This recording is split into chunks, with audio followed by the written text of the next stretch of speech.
I'm JD the Media Jack, and welcome to another edition of the Media Jack podcast, episode 7. First of all, I would like to thank everyone who supports me on Patreon and you for watching and or listening. If you're watching this on YouTube, I hope you like the new look. That's all thanks to everyone on Patreon. A few upgrades goes a long way. Now, if you'd like to support me on Patreon and help me move forward, continue to move forward with everything that I do and the projects that I work on and the guests that I bring to you, then you can find me on Patreon at TheMediajack. It starts at just a couple of dollars a month if you would like to support me, or if you'd like to be an executive producer, get a shout out, and have your questions answered, then you can support me at the top tier just like Red Wolf Dawn does. We're going to speak to the leader of this incredible rock group. I initially stumbled across her bandmate's work on TikTok, who is absolutely delightful, hilarious, and immensely talented. Anyone who can hammer out a bass line without thinking about it from Muse definitely has some skill. But without further ado, this is Alicia Vigil from Vigil of War on the Media Jack podcast. So Vigil of War was basically my brainchild after my previous band with Kiki, She Demons, which was an all-girl punk band put together by Jerry Only. When we disbanded, I was pretty devastated, and I knew I wanted to keep going with the band. Unfortunately, we couldn't make it work just because our singer was in Canada, and we were all pretty heartbroken. We all put down our instruments for, at least a year. But it was from there that I decided, I got to just keep this going. I can't rely on a singer right now, so I'm just going to do it myself. Mm-hmm. And I got my guy Shane Taylor, who's been in the band since day one. He plays lead guitar. We've had a few lineup changes in the last 5.5 years, but for the most part, we've had a pretty consistent lineup. And now we've got our permanent, drummer Kyle Abbot, and of course Kiki Wongo, who I know that you have found on TikTok. Yeah. She's killing it on there. So yeah, that's kind of how it formed. We had been approached by a band called Barbed Wire Dolls here in LA. They had a Whiskey a Go-Go residency, and they asked us, hey, I know you were mentioning that you were starting a band or something. Do you guys want to do this residency? And at the time, I didn't have any band members. I had one song that was like a rough demo, and I didn't even have a band name or anything, but I'm like, yeah, we're for sure ready. We're going to do it. So it forced me to get my shit together really fast. Which was great because sometimes I just kind of need a deadline to make it happen. So that was the birth of Vigil of War, I guess. Vigil of War. So it all came together, and you guys have basically gotten into a rhythm and a pattern within the past short period of time. But I mean, you, like any other musician, have a longer history that got you to this point. When did you first realize that being in the music industry, being up on stage in front of the microphone, was where you wanted to be? I'd say in front of the microphone, not until this band. But really? Yeah, so I'm primarily a bass player. Okay. Been a bass player in every band I've ever been in, and I've been very comfortable doing that. I've been a leader in other bands, just being the bass player, but I've never been the singer, and I never thought that was something I'd kind of want to do, honestly, until this band, when I just got sick of trying to look for somebody to front the band, and because there's so much that goes into being a bandmate and especially a front person. So I was like, you know what, I'm just going to do this myself and give it a shot. And I'm really happy I did. But as far as being on stage, I guess probably since I was, 14 or so, did some School of Rock stuff, as a kid, and very much a lot shyer back then. So I wouldn't really move on stage or look up, but I always loved playing. So yeah. I never stopped once I started. Was music always something within you, in your your passion when you were younger? Oh yeah. Yeah. Because I think entertainment in general, I did some acting when I was pretty young, as a kid. but I never exactly, it wasn't the same type of passion. Once I got into music, like, age 10 or whatever, and started discovering my own bands that I was like obsessed with. And I was like, wow, I want to be like them, like screw acting. I don't really care about actors or the people in the industry. Like they're fine, but I don't really relate. So once music was like my all, then that's kind of where I knew I wanted to be. But it's around that. It's interesting. It's around that age where us kids just put down the toys, and suddenly we start just bringing in different forms of entertainment and different forms of media. I remember being around the same age where it's like I think I got my first Walkman, and then I started a cassette collection. So yeah, it's interesting how that age just kind of, toys are still fun. I'm still a kid, but what is this other world that's trying to entertain me and influence me? Right. Yeah. I love that age period from like 10 to 12 it's basically who I still am as a person. Like, you really form who you are around that time. Because, up until that point, your parents might still be picking out your clothes, and you're just kind of starting to slowly become your own person. So, it was, my parents raised me on great music and everything. So those are definitely still some of my influences, but it was around 10 or 11 that, I was watching Fuse TV and back when they actually played music videos, and, I was like, and I was like, discovering bands that I loved on my own. And that was a really great feeling. So yeah. Was the bass guitar your first weapon of choice? No, it was actually my second, really, to guitar.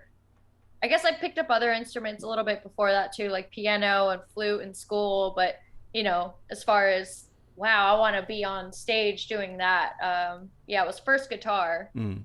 But then, I think I picked up the bass a couple years into it, and people always needed a bass player. So I just naturally kind of fell into it and just fell in love with the bass. So really haven't looked back since then. How big is your instrument collection at this point in time? Oh no! Oh man, I've lost count. My roommate's very generous at our living room situation. In our lockout too, Kyle has shared. I don't know. I'd say maybe about 20 basses. 20 basses. So not the worst, but definitely, I've got quite a few now. Yeah. That's always a loaded question when you're talking to a musician. It's like, how many instruments do you have? Like, oh, good Lord. I have a bass guitar. I primarily am learning bass, but I also have like a couple of electrics and a classic and acoustics and whatnot. I have a collection of 7 guitars. 3 of them I haven't touched in like years. Because it's like at one point in time I will play them again. So like it's always interesting to hear the size of other musicians' collections. It's just sometimes it's staggering, and other times like they keep it simple. Right. Yeah, I feel like I've got my primary basses, like how you said. It's like I definitely have my go-tos. Yes. I have a couple acoustic basses and stuff like that. A couple studio basses that I like. But I mean, Herman from DragonForce, he has like over 200 guitars. So I think I'm doing pretty good in comparison. Yeah, I believe that. Yeah. Yeah. DragonForce, we can touch on that briefly. That is an iconic band in different forms of media, and one of them primarily being, I think it was Guitar Hero. Yep. Yeah. So, were you around, and were you a part of that awakening to the world for DragonForce and the crossover of Guitar Hero? Oh yeah, that's how I found out about DragonForce, was because of Guitar Hero, and I never beat it actually on the game. So right. I'm playing it in real life now, but still never beat it on Guitar Hero. But that was around the same age, like 11 or 12. So yeah, it's kind of crazy, full circle now. Yeah. It's interesting when you have that medium. You have video games. I can honestly say that I like you. I grew up around music, and my first instrument was the piano. But it wasn't until a Guitar Hero and Rock Band where I suddenly started getting this interest into guitar. One of the biggest bonuses of playing guitar as opposed to piano is it's a lot easier to carry around. So Yeah. so it was through those video games that I actually purchased my first guitar. But DragonForce is an incredible. It has this sort of iconic legacy. And what's the story behind you becoming a part of that? Yeah. I'm very honored still to be playing with those guys.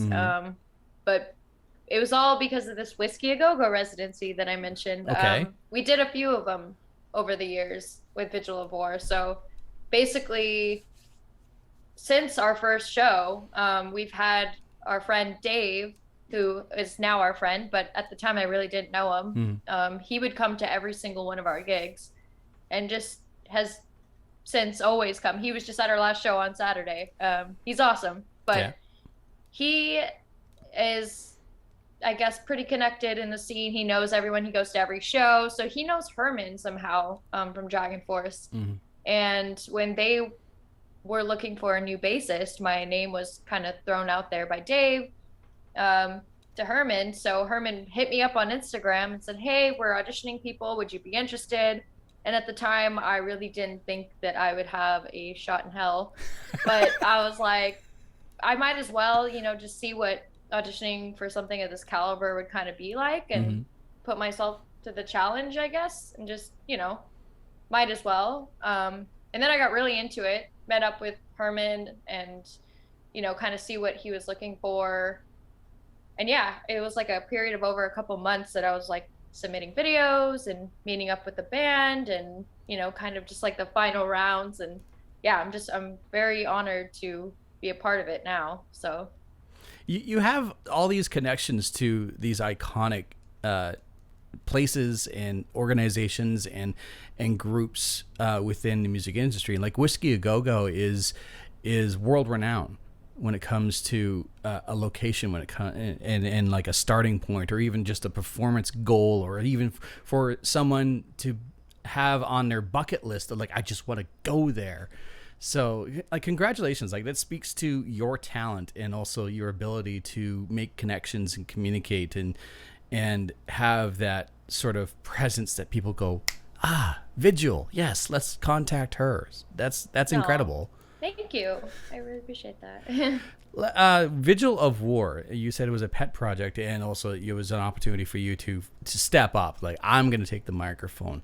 And you met Kiki beforehand. You have your drummer right now. How would you describe each one of your band members, and how not only are they like you have your lead, you have your drummer, you have yourself, you have every other member of the band, but like their personalities and how they complement your band? Yeah, I can genuinely say I love my band. They're all so talented and such nice people, with great, very different personalities. Right. Like Kiki is my sister, she's been in my life now for almost, it'll be, what is it, 8 or 9 years or something. And, we've been playing in bands together for a while now.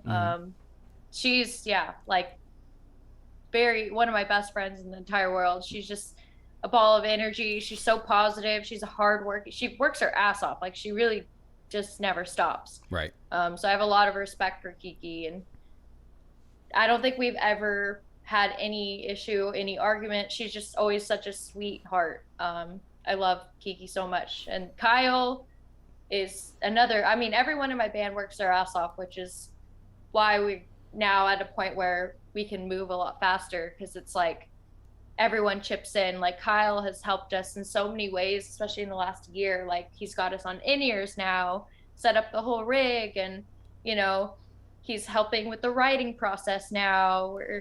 We have a lockout that he's completely built up, and it's really cool. And Shane has been there since day one. He's also one of my best friends. All of my band, really, I'm grateful to say they're all like my best friends. So a lot of things have happened over the past couple of years, and of course, like there was the lockdown, and there was the pandemic, and it put a lot of things into a grinding halt. There was no touring, there was no concerts, there was no gatherings or anything like that. There was an opportunity for a lot of musicians to actually take a step back and feed into their creative process or rethink things. Like, how was that entire past 2 years for you and your bandmates? Yeah, it was tough, you know, because especially I had just gotten the DragonForce gig. So I was like, wow, I got to do like a full tour and then a start of a second tour, and then it got cut, you know. So that was a real big bummer. I was really excited for this new opportunity, and then bam, COVID. Right. But then, you know, it forced me, like you said, to kind of go into creative mode with Vigil of War, and we ended up making an entire EP during that time and a music video for every song on it. So it wasn't a waste of time. It was definitely nice to kind of actually have that time to really, you know, delve into every single thing we wanted to do and make it as perfect as we wanted. And yeah, it was awesome. So I'm happy for that, and I'm very proud of our EP. Is out now. It's called Reap What You Sow. We just put it out this past February, and yeah. But now it definitely feels great to be back on the road and back playing shows. So yeah, the look of Vigil of War is unique, and it's very vivid, eye catching, and abrupt. And I don't mean that in a bad way. Like sometimes something needs to be like shocked, or just like there has to be a loud noise to get someone's attention. How much of that is a stage presence, and how much of that is just in the mind of Alicia? that's a good question. But I mean, I feel like it's genuinely just everyone is themselves, which is a good thing. Right. So I think it's just kind of us, but together we make a really powerful pact.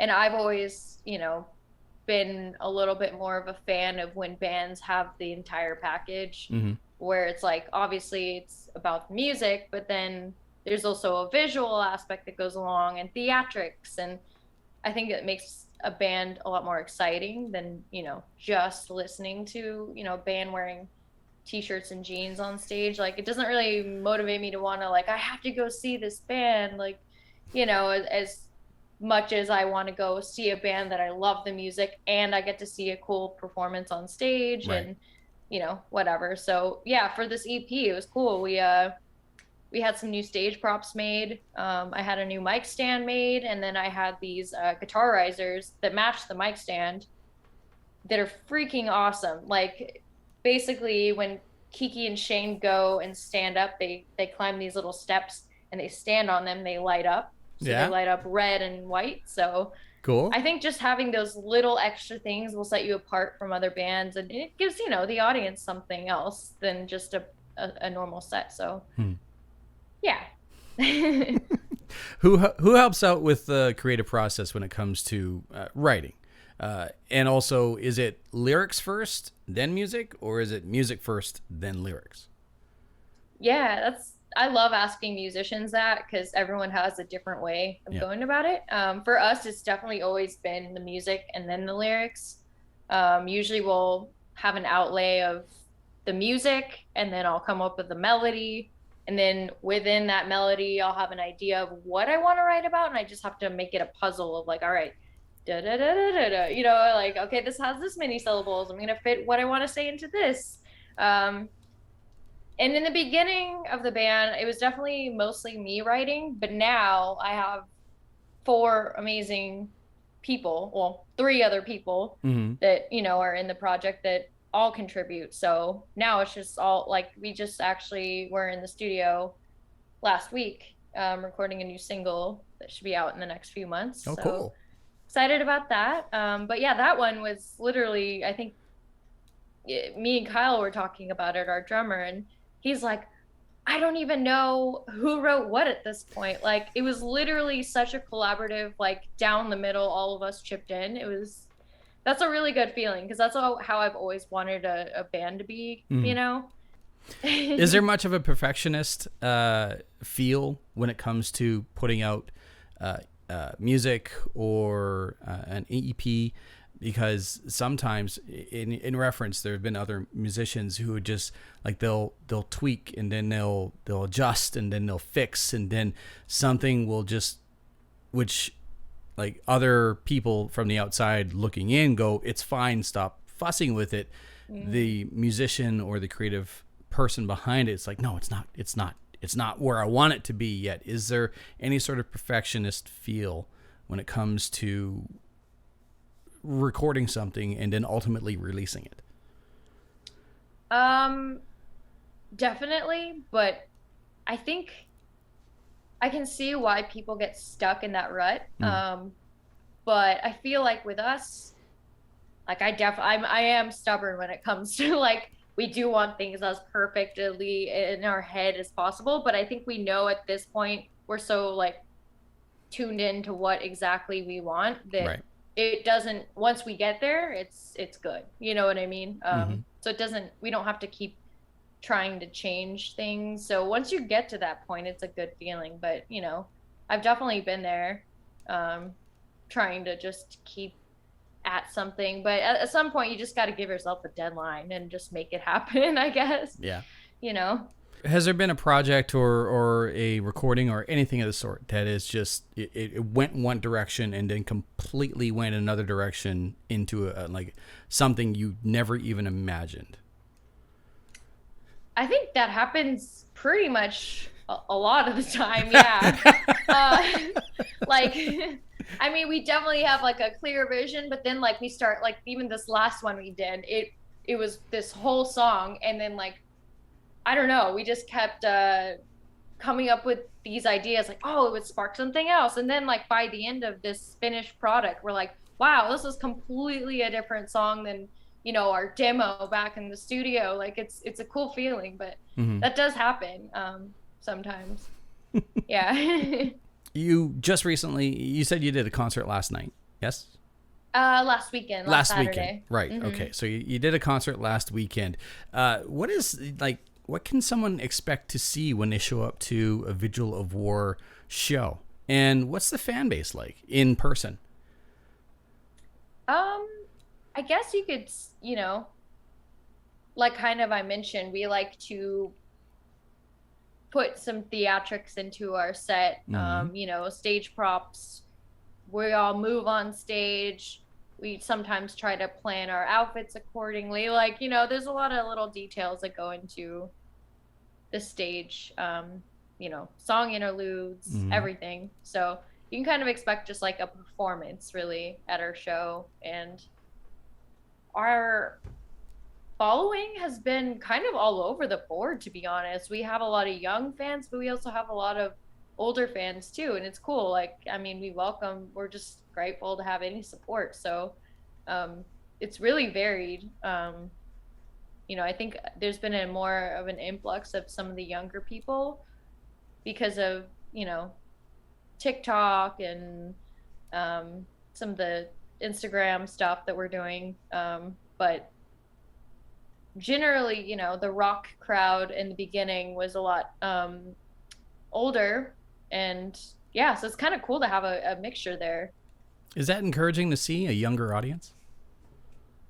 Hell yeah, because I mean, you know, it's just like, wow, it's nice to know that there's still kids that listen to rock. Wow, hell yeah, because it's very, I don't know, maybe I'm just, I usually relate to people, you know, like in my parents' generation more because they have better taste in music, and like, you know, I don't know, so it's just like, wow, it's so great when I actually see kids that are younger than us and, you know, that are like listening to not rap on the radio, and you know, like, so not top 40 and not repeated music, and yeah, so it's very encouraging. I'm like, go youth, you know. Off of Patreon, Daryl asks, what is your primary brand of instrument? Primary brand of instrument. He worded it weird. He basically wants to know what type of guitars do you generally go towards?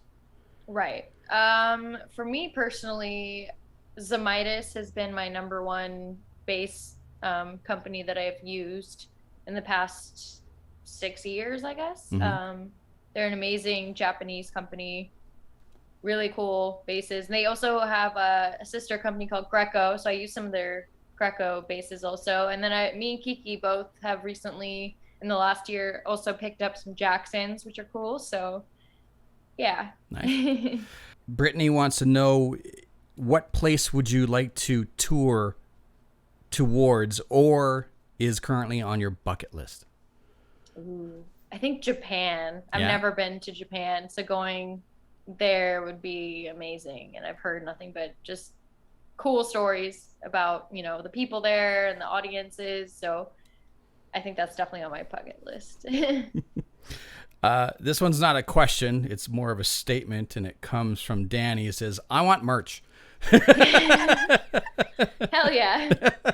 You can get merch, Danny. If you go to vigilofwar.com, more specifically vigilofwar.bigcartel.com, you will find our merch. And yeah, we're trying to add some things every once in a while, so you know, keeping it updated and fresh. So yeah. Cool. So you just released your most recent EP.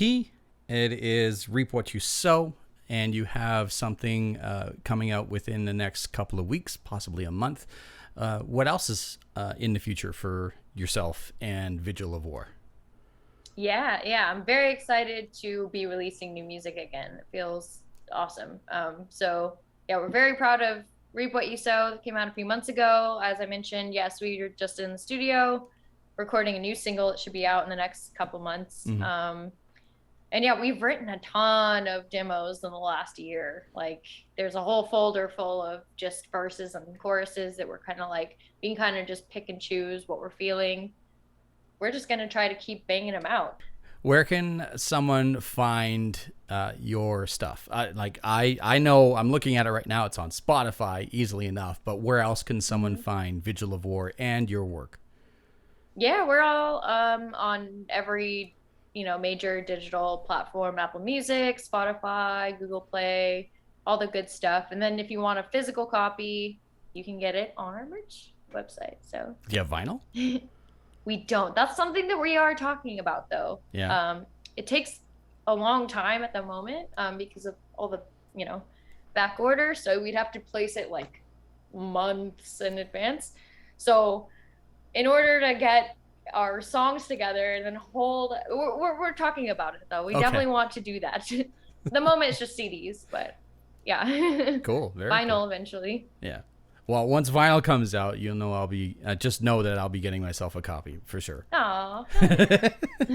With that, I really appreciate you taking the time to talk with me. And I apologize for the sweating. It is definitely warm, but you know, we just kind of muddle through a summer interview. But again, thanks again so much for your time. Hell yeah, thank you too.